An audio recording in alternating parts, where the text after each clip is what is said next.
Hello. So in today's video, I want to share um, some recent installments in the past week. So I went onto CIA's Facebook page and I started sharing my channel. Basically because as an American, it is my God-given right to troll. Within 7 minutes of trolling and sharing my YouTube channel under all of their posts, I got banned. This happened previously on Twitter in March. I was trolling their Twitter page and I wasn't saying anything too negative. I was more just responding to their posts with relevant information about what they had done to me. So, for instance, they were posting about all the psyops they had used on people in World War II to try to break their morale. And I read that article and said, wow, these tactics are all very familiar.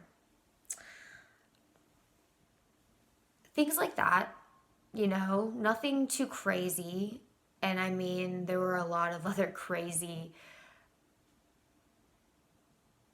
comments under the CIA's post because a lot of people don't really like them. So, right before they banned my Twitter, and I mean, it was disabled for about a day, someone responded under one of my comments saying, remember that girl that was supposed to be a spy kitten and she got run over by a taxi? I felt like that was some sort of an intentional post, an intentional comment. So I said, well, maybe you should have asked her beforehand if she wanted to be a spy kitten instead of putting her through all of that. And then right after that, my Twitter got disabled for almost a day.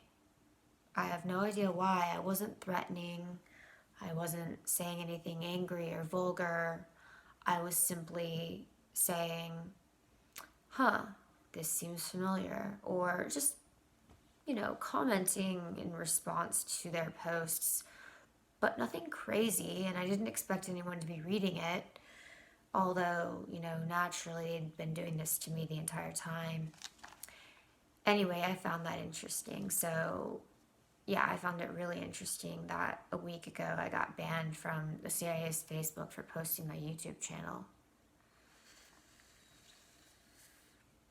After only about 7 minutes of trolling. It was very odd to me. If my YouTube channel has no relevance or basis in reality, then why is it so important that nobody sees it? Also, that is a very alarming thing because that is censorship, and with the First Amendment, we shouldn't be able to be censoring things like that, especially if this is public for anyone in the world to see. So, anyway. Also, 3 days ago, I had an encounter that I want to talk about on here because this is very interesting. So, I was in a public place and someone came up to me, and the way that these people make their presence known to me is by saying something that's relevant to only me. It'd be like something that is just too specific, and then they go off that. So this person quoted a nickname that was given to me by a dear friend and asked if the name held any relevance to me now. As I do with all interrogations, my ears perk up, my attention becomes sharp, and I start to wonder what this person wants. But also with interrogations, you kind of get sucked in because the curiosity of what sent this person, the nature of what they're trying to figure out is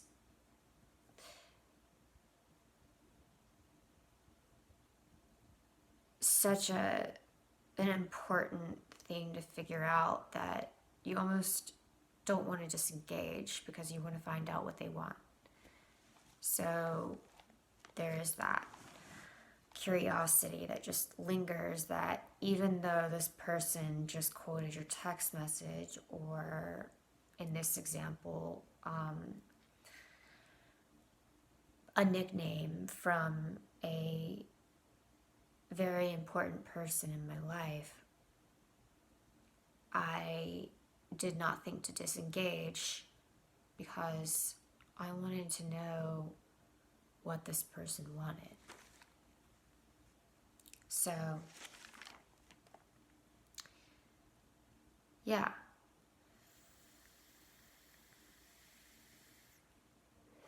He asked, "Does this name hold any meaning to you? Is that really how you see yourself?" I said, "No, of course not. It's a nickname. It isn't meant to be taken seriously." And he said, "You're very good at messing with people. Are you ready to take it to the next level?"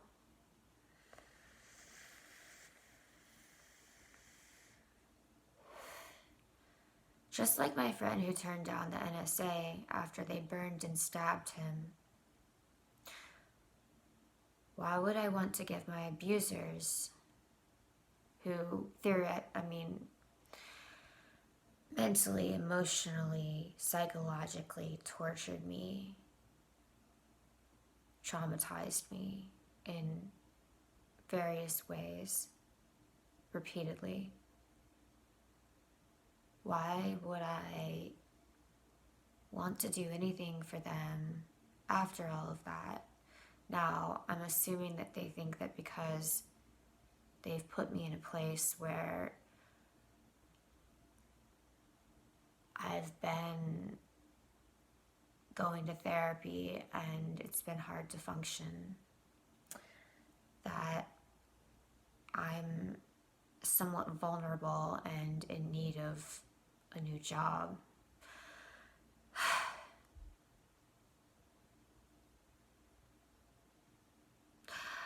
So I started lightly threatening him because he said, "Are you ready to take it to the next level?"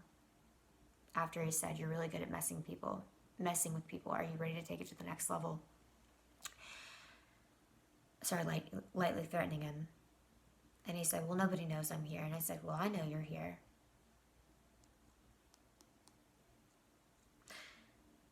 And he said, I took him back to his old spy days.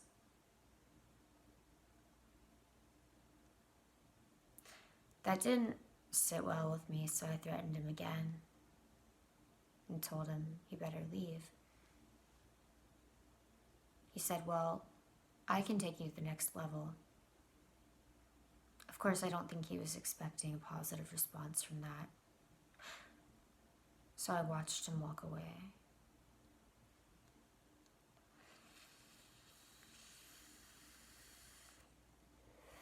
These people have a lot of nerve.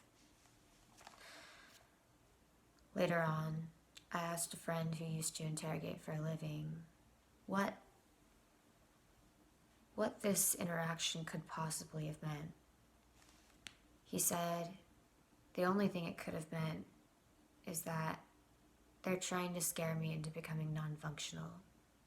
He didn't see them as, coming back to try to hire me after what I put them through. And I put them through a lot. Or the way that I exposed them, things like that.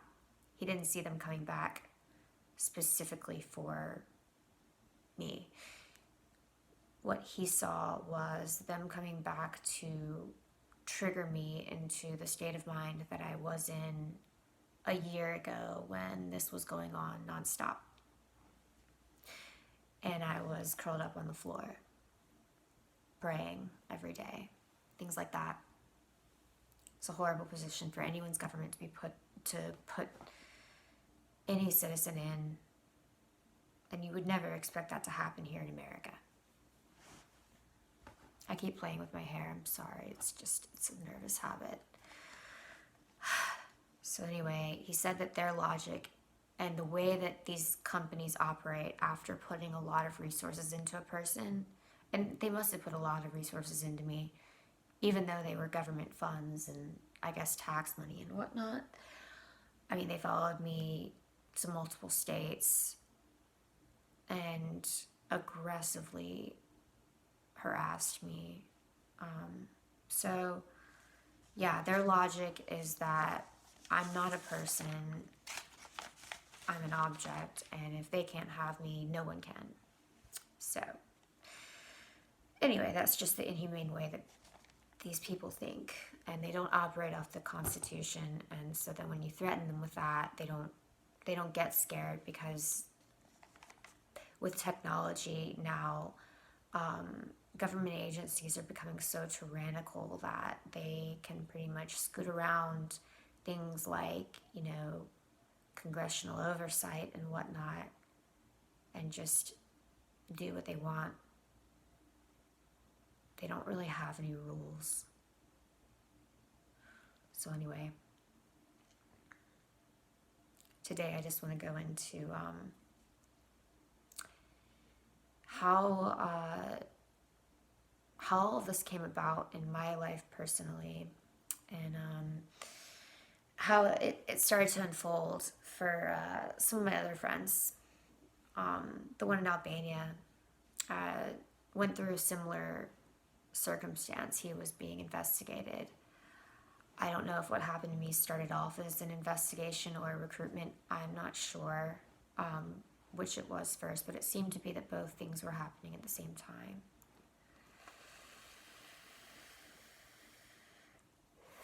So, anyway, I've done a lot of research. I've made a lot of friends in that world who are familiar with this process, who are familiar with the things that they do to people in order to break them down before, I guess, preparing them for whatever use they have. So anyway, before heavy interrogations began with me, and I'm talking about the crumbling kind, it was just simple,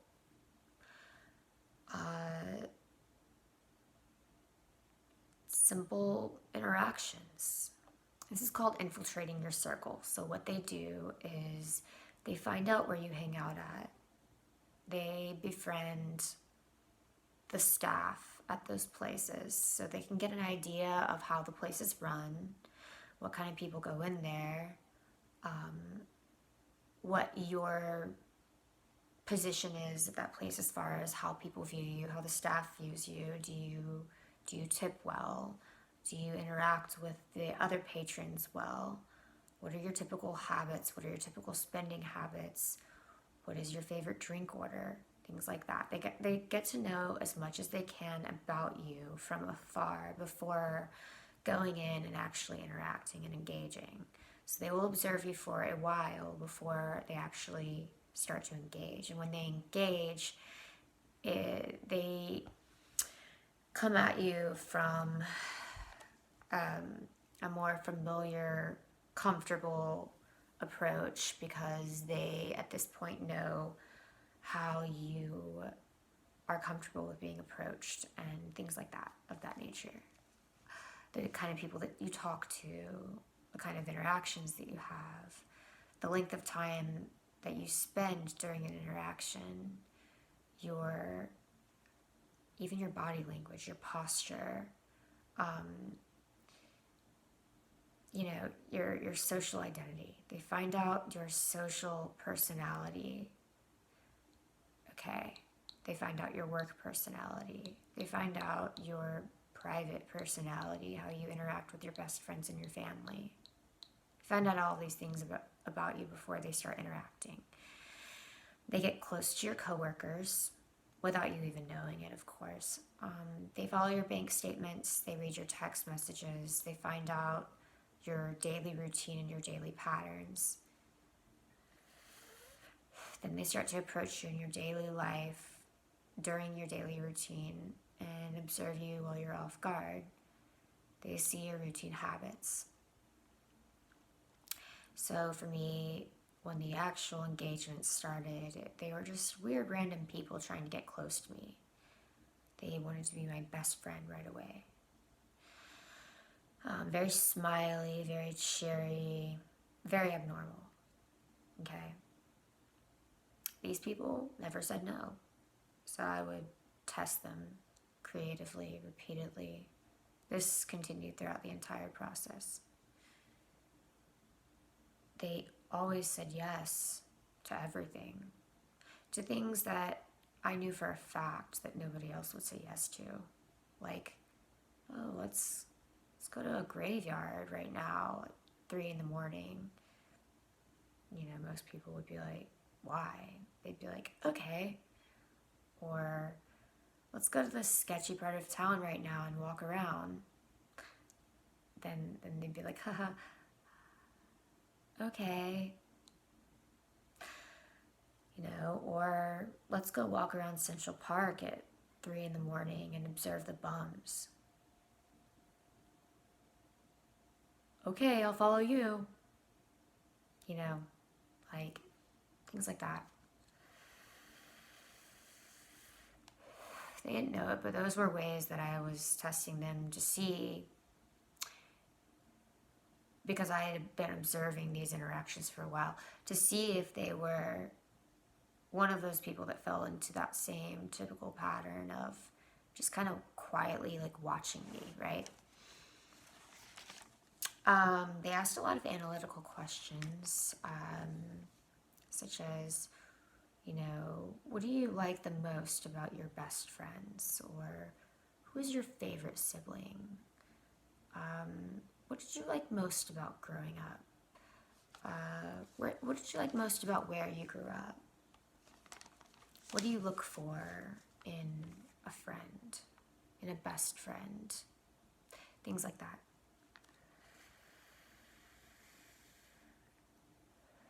Another odd question they would ask is, if you were to describe your ideal partner, what would that look like? I mean, these are people that I never saw again. So these just are not typical questions you would ask a person off the first meeting who you never plan to see again, okay? These are very atypical, unique, specific personality test type questions. I never knew what to say when they asked about my ideal partner. I mean, you know, I was heavily grieving an ex who had just passed away. And so for me, you know, that's a hard question to answer.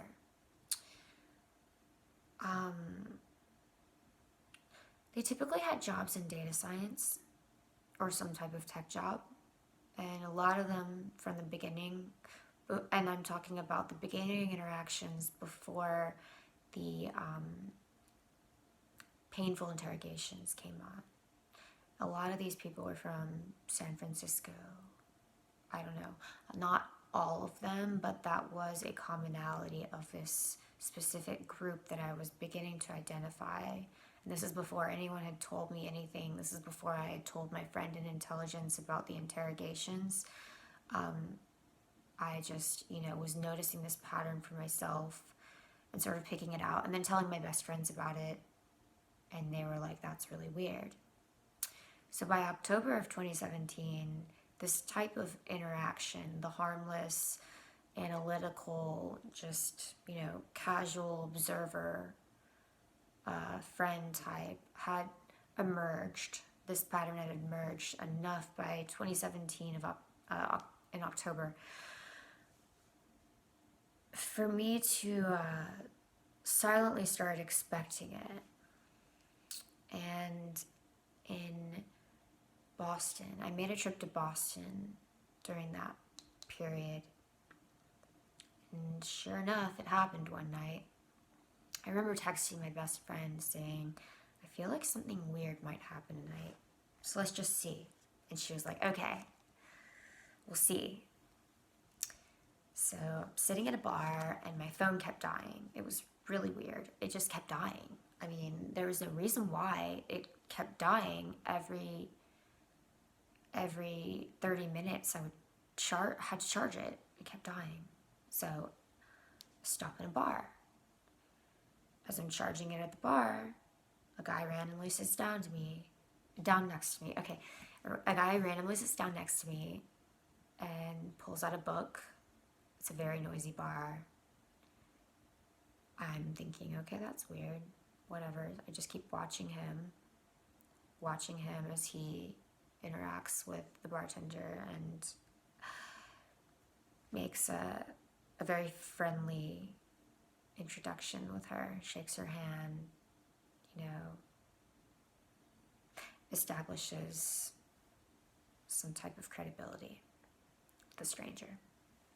I'm watching that, and his book is about, I guess, the acid test during the 60s with MK Ultra. I'm like, oh, that's interesting, whatever, Everyone knows about that, although I personally find it very strange that CIA is allowed to still even be in business after that was found out, let alone everything else they've done in Canada and everywhere in between. How they're still allowed to operate is beyond me. Anyway, so weird conversation ensues as I let the interaction unfold organically.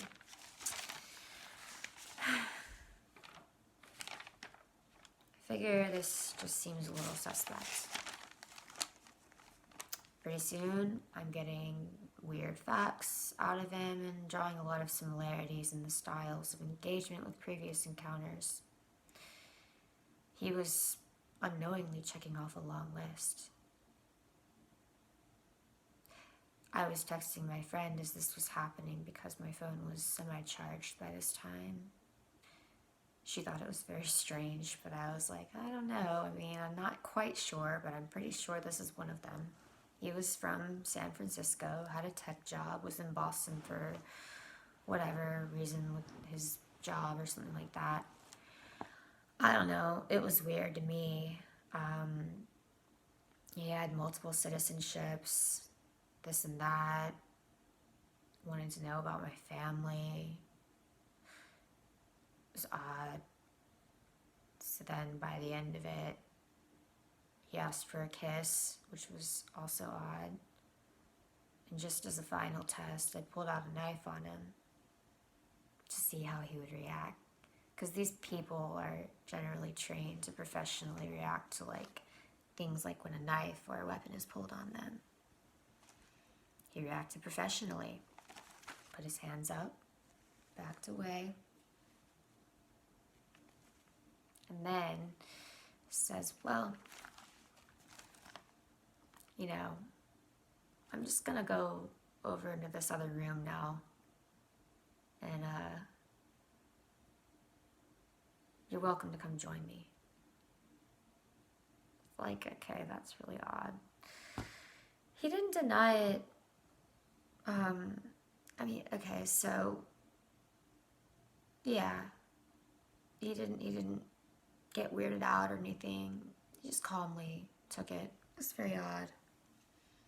I took his number and I kept correspondence with him over the entire period of time because I felt like there would be a point where I would need to confront him, and also where this evidence would fall in line with all the other evidence that I eventually gathered over the following year and a half. Sure enough, after it was all said and done and over with, by the way, I kept correspondence with him this entire time. He had no idea why. But I was waiting for the right moment. I finally told him why I was talking to him at the end of it all, and he was stunned. He didn't deny it. I asked for an apology at that point because everything that had followed had been, a continuation of some of the data that I'm sure he had collected and added to. He was part of what contributed to, everything that later happened. He said, "What do you want me to say? It's not like I knew what was going to happen to you." He had a lot of insight into how I would be able to recover, but no empathy, just like my friend in intelligence who had brought me through it all. He had no empathy either. He said, "This is just part of it. You just have to deal with it and become strong." His reaction was very abnormal. He said, "I wish I could corroborate your findings." He never denied a thing. He was all for my recovery, though. It was very odd. I've been sharing my YouTube videos with him. He has no commentary.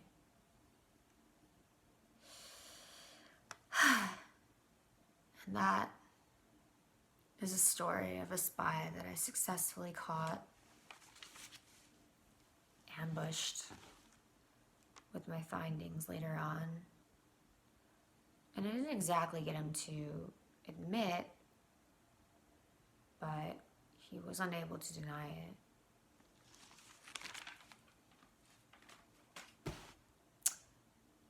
And yeah, I don't know. I just feel like it's a very satisfying feeling to be able to play their own game back on them. And hopefully others watching this, if they have the same things happen to them, will be able to do the same thing.